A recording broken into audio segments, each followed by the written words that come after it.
Welcome friends. आज हम एक बहुत बड़े टैक्स की बात स्टार्ट करने जा रहे हैं, latest but very relevant to all the citizens of India.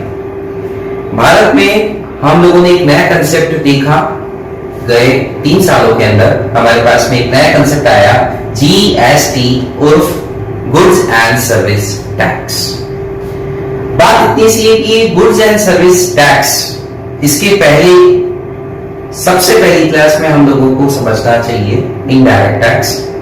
Indirect tax की कहानी क्या कहती है? इनडायरेक्ट टैक्स की कहानी हम लोगों को बताती है कि ये टैक्स लगता किसी और पे है और इसको भुगतता कोई और है। That is why it is known as indirect tax, क्योंकि इसका टैक्स इंपैक्ट जो है, टैक्स इंप्लीकेशन जो है, वो इनडायरेक्टली फॉल फॉर करता है। सबसे पहले हम लोगों को यह पता हो गया कि अप्रत्यक्ष कर, यानी मान लेते हैं हम लोगों ने एग्जाम्पल के तौर पे समझते हैं स्कूल फीस। स्कूल फीस किसके ऊपर लगी? स्टूडेंट के ऊपर, लेकिन देते कौन है? उसके पेरेंट्स, उसके गार्जियन। तो बात इतनी सी है कि लगी किस पे, लेविएबल किस पर्सन पे हुई, और अल्टीमेट इफेक्ट जो है, जो बर्डन है, वो शिफ्ट हो गया किसी और पे। That is why this tax is known as indirect tax. Indirect tax के अंदर डिफरेंट एक्टिविटीज के बेसिस पे टैक्सेशन होता है।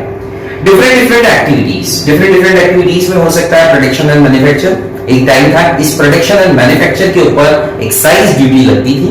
आज भी लिकर, है ना, इस तरह की प्रोडक्ट के ऊपर, अल्कोहलिक कंजम्पशन वाले प्रोडक्ट के ऊपर जो है, उसकी मैन्युफैक्चरिंग पे सेपरेटली एक्साइज ड्यूटी लेविएबल है। फिर इसके अलावा सर्विसेज, उसको प्रोवाइड करने के लिए प्रोविजन ऑफ सर्विस के ऊपर भी सर्विस टैक्स हुआ करता था। इसके अलावा अगर हम लोग बात करें तो कस्टम ड्यूटी का कंसेप्ट आज भी है। एक एक्टिविटी परफॉर्म होती है इंपोर्टेशन की, गुड्स इंपोर्ट किए जा रहे हैं, भारत के अंदर आते हैं और उसके ऊपर कस्टम ड्यूटी लेविएबल है। अब बात जो स्टार्ट करनी है गुड्स एंड सर्विसेज टैक्स की। अब इसके अंदर क्या खास बात है साहब, यहाँ पे 2 वर्ड कंप्राइज अब एक साथ हो गए। आपको समझ में आ गया कि यहाँ पे गुड्स की बात भी है और साथ के साथ सर्विस, यानी सर्विस सेवा, उसकी बात भी है। अब गुड्स एंड सर्विस टैक्स के पहले क्या क्या चीजें थी? एक चीज तो हम लोगों को समझ में आई साहब, यहाँ पे थी एक्साइज, हमारे पास में एक्साइज के अलावा था सर्विस टैक्स। एक्साइज था प्रोडक्शन एंड मैन्युफैक्चरिंग के लिए। ये बात मैंने भी थोड़ी देर पहले आपको समझाई। कोई भी प्रोडक्ट आप बनाते हैं, प्रोडक्शन एंड मैन्युफैक्चर करते हैं, यानी प्रोडक्शन एंड मैन्युफैक्चर का मतलब क्या? एक प्रोडक्ट जो एक्स था, उसके क्वालिटी के अंदर, उसके एट्रीब्यूट्स के अंदर, उसके एलिमेंट के अंदर चेंज आ गया। क्या चेंज आ गया? कि वो चीज मान लेते हैं पहले लोहा थी और लोहे से क्या बन गई? स्टील बन गई। ठीक है। अब पॉइंट इज दैट कि दोनों की कैरेक्टरिस्टिक्स अलग अलग है, तो जाके क्या कंसेप्ट हुआ? प्रोडक्शन एंड मैन्युफैक्चरिंग का कंसेप्ट हुआ। सेम कैरेक्टरिस्टिक्स है तो it will not be counted और कंसिडर्ड एज प्रोडक्शन और मैन्युफैक्चरिंग। सर्विस को प्रोवाइड करने के ऊपर सर्विस टैक्स लेविएबल था। ठीक है, प्रोविजन के ऊपर। इसके अलावा सेलिंग के ऊपर सेल्स टैक्स हुआ करता था किसी जमाने में। सेल्स टैक्स को रिप्लेस किया 98 से लेकर 2004 तक के डिफरेंट टाइम जोन के अंदर अलग अलग स्टेट ने इसको अडॉप्ट करते गए और हमारे पास में कंसेप्ट आया था value added tax. Value added tax का कंसेप्ट क्या था बॉस? वैल्यू एडेड टैक्स का कंसेप्ट ये कि मान लेते हैं होलसेलर ने रिटेलर को बेचा, तो होलसेलर ने रिटेलर को बेचा लेट्स से 100 रुपीस का गुड्स। मैं ऐसे समझा रहा हूं आपको। होलसेलर ने किसको बेचा बॉस? रिटेलर को बेचा। 100 रुपीस का गुड्स है और उस 100 रुपीस के गुड्स के ऊपर वैट लगा लेट्स से 4% के हिसाब से। तो कितने रुपए का वैट लगा? 4 रुपए का वैट लगा।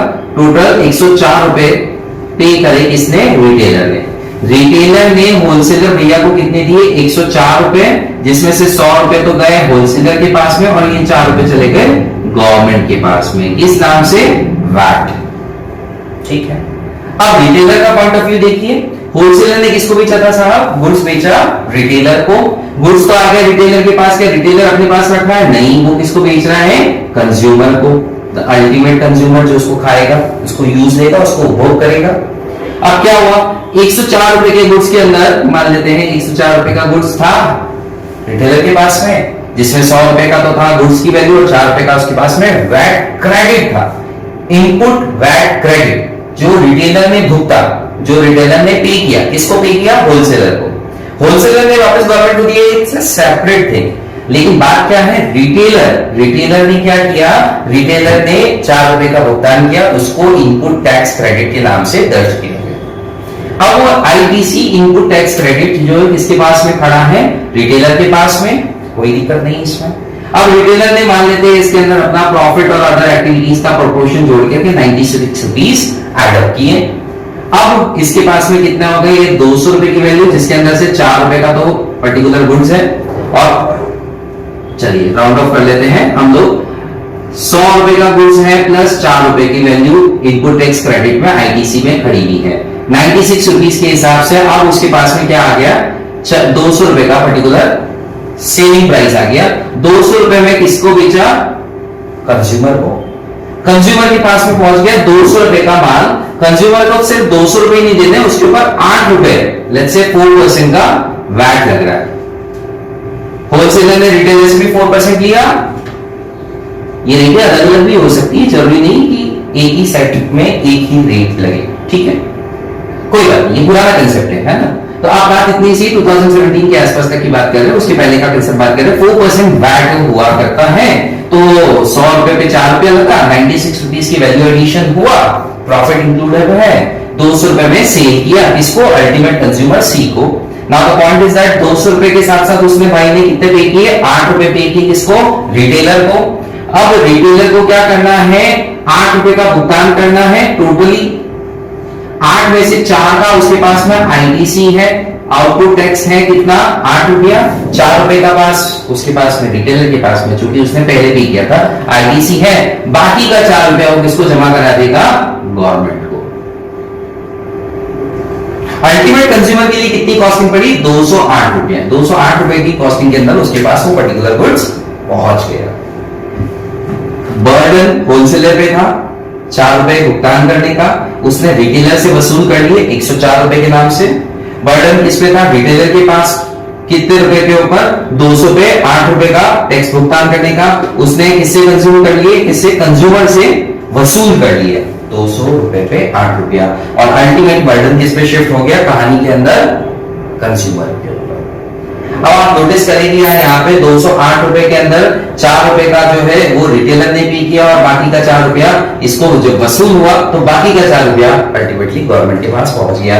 ये वैल्यू एडेड पे टैक्स है, जितना वैल्यू एडिशन हो रहा है उसके ऊपर आपको टैक्स देना है, और अल्टीमेटली वैल्यू एडेड टैक्स का कंसेप्ट आया था 2004 के अंदर। लेट्स से राजस्थान में वैट का कंसेप्ट आया।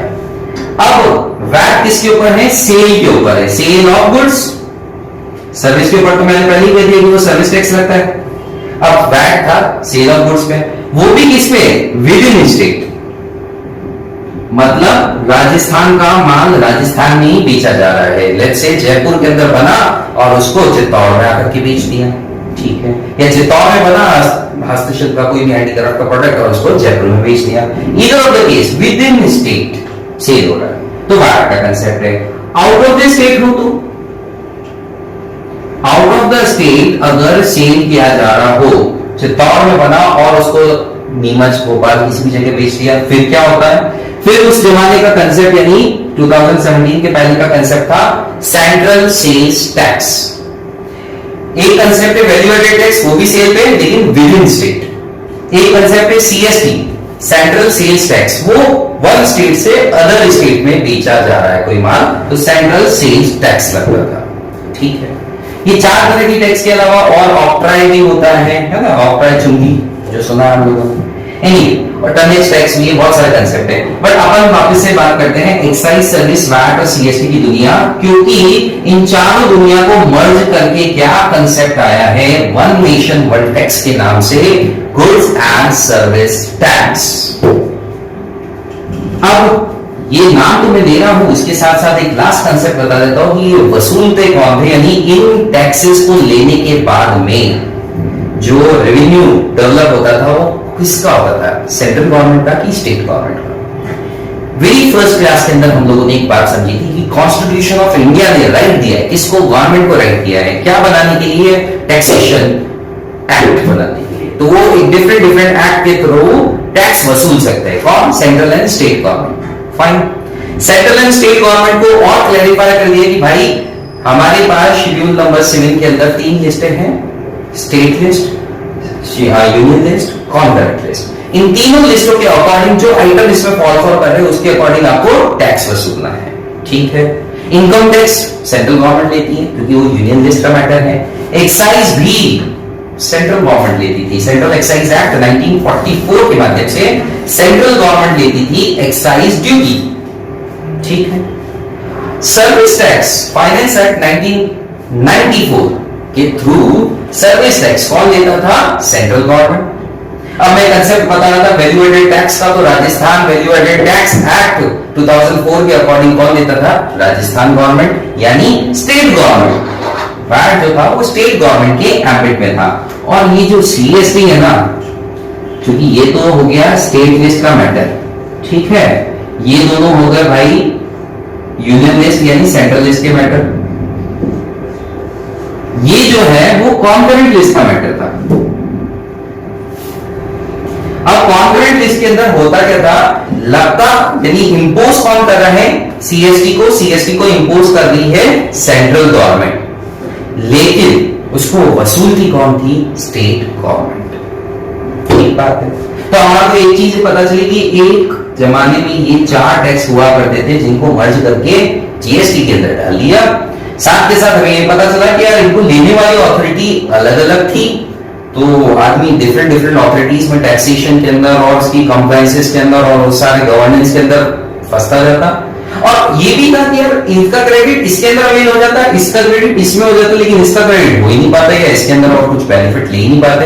अब इन दोनों के क्रेडिट को इसमें वसूलने, भाई जो बना है वही तो बिक रहा है, तो जो बना है उस पर अलग टैक्स लगेगा और जो बिकेगा फिर उसके ऊपर अलग टैक्स दो, और दोनों का क्रेडिट भी नहीं, तो कास्केडिंग इफेक्ट और बढ़ रहा है, टैक्स पे tax, that is cascading effect. अब इन सबको मीट आउट करने के लिए हमारे को जरूरत थी, किसकी जरूरत थी बॉस?